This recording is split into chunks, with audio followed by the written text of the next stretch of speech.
Oh man, we are still buzzing here after witnessing Noah Lyles finish third in his signature event, the men's 200 meter.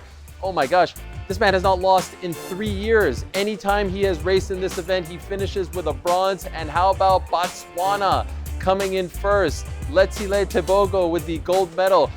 Look, I'm no expert. This man is an expert, Donovan Bailey. He'll tell you just how big of a deal this is. Donovan, your immediate thoughts after witnessing what we just saw. Well, you know what? Well, first of all, thanks for having me, Ariel. One of the things I thought about before the race was the great lane that Tebogo had. Noah Lyles was on the inside, which means that he had a tighter turn to run. But for those people that's been following track all year, you had to see where Tebogo was going. Earlier in this year, he ran sub 44 in the 400 meters. He ran the world record in the 300 meters.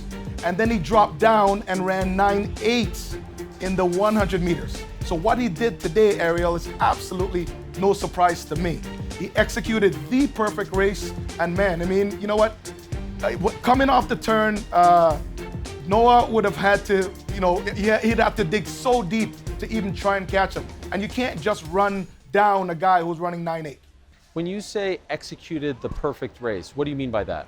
In the 200 meters, there are 4 transitions that you have to go through. Be really aggressive, take your foot off the pedal a little bit, be really aggressive off the turn, and then be really aggressive again for the last 50 meters, the last 30 to 50 meters. Letsile Tebogo did that. The person that's been exceptional at doing that is Noah Lyles. Noah Lyles won the 100 meters because he stayed relaxed, and he stayed in the pocket, and he stayed in his own race. Now what Letsile Tebogo did was exactly what Noah Lyles did in the 100 meters. So I hate to harp on this. I really do. But earlier today, Donovan, I saw a clip of, I forget his name, I think his name is Michael Johnson. He was talking to a guy named Shannon Sharp on his podcast. Let's talk about silver and bronze. Gold is gone. I mean, the 200 meters, there is no doubt. Anybody saying that Noah's not going to win the 200 meters is an absolute certified hater. Is that a crazy statement in retrospect, or should everyone have thought Noah Lyles was going to smoke this event? Listen, frankly, Ariel, it's not a crazy statement. But I always think it's a disrespect to other athletes who are capable.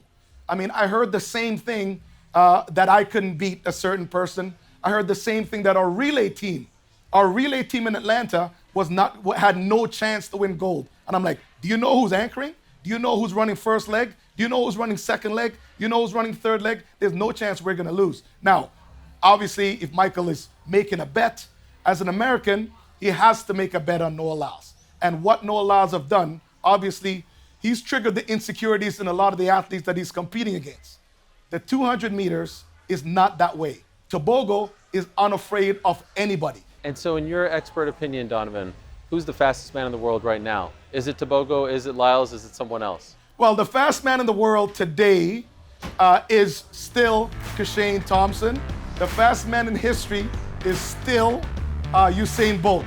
The world champion and the Olympic champion undoubtedly is Noah Lyles in the 100 meters. So, I mean, I think that counts as a fast man in the world. But congratulations to Letsile Tebogo, man. Welcome to the Club of Champions. And so tomorrow, a very special day in the 4x100 meters for our country. The men and women are in the final. And so can I put you on the spot, Donovan? I like to do this. It's a bit of a theme. Who has a better chance of ending up on the podium? Okay, so here's the thing. The Canadian women ran a national record. So congratulations to them. I think that's awesome. I think they've got an incredible chance. I think the Canadian women have an incredible chance with some of the, like Jamaica and some of the other powerhouses not being there. So the short answer to your question would be, I want to say that the men have an incredible chance to make it on the podium if they get really good passes, and they've got to come out and be as aggressive as possible. But I'm also cheering for the women because they've done incredible things, bringing female sprinting back to Canada, and all these young girls, little girls in Canada can now aspire to be part of a fantastic relay program going forward, especially knowing the Olympics is going to be in LA in 4 years. Yeah, and of course, I'm being a little cheeky. Best case scenario is both end up on the podium, right? That'd be great. That would be tremendous. By the way, one last thing. That would be the best case scenario, of course. One last thing. Do you think tomorrow is the last time we see Andre de Grasse compete in the Olympic Games? You know, that's totally up to Andre. Andre does not have, that's totally up to Andre. I think that he should go on to LA, but that's not up to me. Definitely think that he has no health issues, no major issues.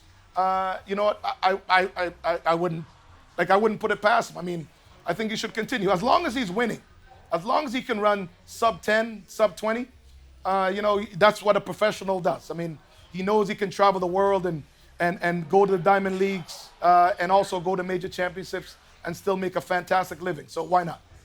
I know it's been a tough games for him. I love how supportive you are of him and of all Team Canada. Donovan, an honor once again to have you on the program. Thank you so very much. Not a problem, man. Thanks for having me. Paris Tonight is brought to you by Smart Water.